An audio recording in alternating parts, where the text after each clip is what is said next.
नमस्कार, welcome to my channel. मेरा नाम मानसा पात्रा है। मोक्ष प्राप्ति करने के लिए बहुत सुंदर और सहज तरीका मैं आपको बताऊंगी। ये मेरा तरीका नहीं है। मैं आज प्रेमानंद जी की छोटी सी कथा सुन रही थी। वहाँ पे मोक्ष प्राप्ति का बहुत सहज और सरल उपाय बताया उन्होंने। सोचा मैं आप लोगों को शेयर कर दूं। पहले एक छोटे से कहानी के साथ शुरू करते हैं। एक व्यक्ति वो सुबह अपने घर संसार चलाने के लिए काम के लिए जाता है। सुबह जाकर शाम तक आता है तो उसको पूजा पाठ करने के लिए कभी समय नहीं रहता था। मगर उस व्यक्ति ने, उसका एकलौता पुत्र था, मगर उसने अपने पुत्र का नाम राम रखा था। तो जब भी मतलब पुकारता था, राम इधर आओ, राम उधर जाओ, राम खाना खाया क्या, राम पानी पिया किया, ऐसे हमेशा जैसे बच्चों को हम बुलाते हैं वैसे वो हमेशा ऐसे पुकारता था, मतलब हर समय। मगर कुछ समय के बाद जैसे 50-60 साल के बाद जब वो व्यक्ति का मृत्यु हुआ, उसको मृत्यु के बाद मोक्ष प्राप्ति हो गया। तो आप लोग सोचेंगे अगर एक व्यक्ति कभी पूजा पाठ नहीं है किया, कुछ भी नहीं किया, तो उसको कैसे मोक्ष प्राप्त हुआ। ये कहानी मैंने एक बड़े गुरुजन के से सुना था, इसलिए सोचा आप लोग के साथ शुरू करूं, शेयर करूं। तो ये व्यक्ति ने हमेशा क्या किया, कभी पूजा पाठ नहीं किया, मगर उसने एक ही अच्छा काम किया, वो है प्रभु का नाम लेना। भाव था अपने पुत्र के पक्ष में ही था, जैसे अपने पुत्र को ही बुला रहा है कि खाना खाओ, पियो, सो जाओ, इधर जाओ उधर जाओ। मगर नाम किसका लिया था? प्रभु का। राम इधर जाओ, राम खाना खा लो, राम पढ़ाई कर लो, हमेशा वो प्रभु का नाम लेता था। प्रेमानंद महाराज की कथा में भी उन्होंने ऐसा ही बोला था। शायद आप भाव कुभाव हो या सुभाव हो, चाहे अच्छे भाव के लिए हो या खराब भाव के लिए, मगर आपने प्रभु का नाम लिया है तो वो नाम जपने के समान ही होता है। चाहे आप एक बार ले लो, चाहे 2 बार ले लो, मगर वो प्रभु के नाम के जपने का समान ही होता है। जैसे उनके कथा में एक व्यक्ति ने प्रेमानंद महाराज की पूछा, प्रभु मेरे बेटे का नाम नारायण मेरी मम्मी ने रखा था, तो नारायण में हमेशा उसको जैसे पुकारते, जैसे कहानी में जैसे वो पिता अपने पुत्र को पुकारता है, वैसे ही मैं अपने बेटे को नारायण इधर आओ उधर जाओ, तो ये क्या नारायण बोलना क्या नाम जपने के समान है?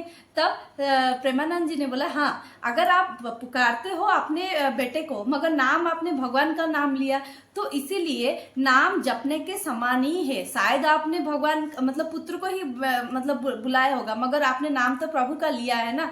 तो फिर वो व्यक्ति ने पूछा, प्रभु मैं तो अपने बेटे को बहुत डांटती हूँ, तो ये मत करो वो मत करो, इससे क्या भगवान गुस्सा हो जाएंगे? तब प्रेमानंद जी ने बोला, नहीं, आपने बच्चों को डांटा, भगवान को नहीं डांटा, आपने डांटा बच्चों को। अगर उनकी जिंदगी में उनका जिंदगी सुधारने के लिए उनकी छोटी छोटी बदमाशियों को अगर आप नहीं डांटेंगे, तो आप गुस्सा नहीं करेंगे, तो वो कैसे होगा? उनका भविष्य तो नष्ट होगा ना। गुस्सा करना, आप मन में क्रोध मत रखो, मगर उनके सामने गुस्सा दिखाओ कि हम गुस्से हैं, नहीं तो वो कभी नहीं सुधरेंगे। उनके भविष्य के लिए हमें उनको डांटना है, मगर आप उनका नाम से उसको पुकार रहे हो, इसीलिए नाम पुकारना और भगवान का नाम पुकारना नाम जपने के समान ही है।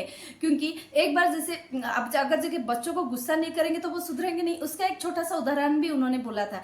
जैसे समुद्र को पूजा करने के लिए पूजा के लिए श्री राम जी ने 3 दिन तक बिना खाए पिए समुद्र जी का पूजा किया। जब समुद्र जी नहीं आए श्री राम जी के सामने, तो समुद्र जी ने तब श्री राम ने क्या किया, अग्नि बाण उठाया कि समुद्र को सुखा देने के लिए। तब श्री राम कभी भी नहीं करते थे, मगर उनको गुस्सा दिखाया, तब जाके समुद्र उनके पास आया।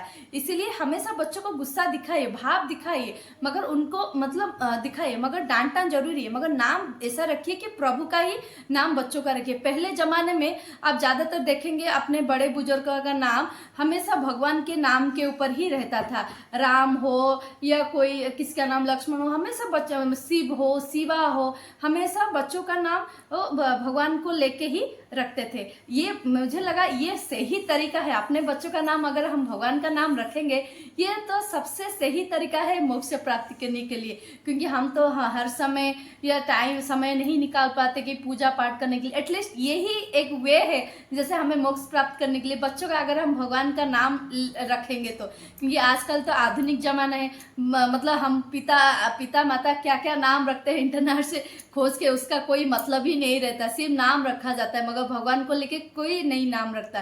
तो ऐसा कीजिएगा, किसी का पुत्र या पुत्री होने वाला हो, कोशिश कीजिए कि भगवान के नाम रखने के लिए। शायद इससे सोचिए कि खुद के भलाई के लिए ही सोच के बच्चों का नाम जरूर रखिए, रखिए जरूर। तो आज की ये कहानी कैसा लगा मुझे ज़रूर बताना। रहती हूँ, नमस्कार।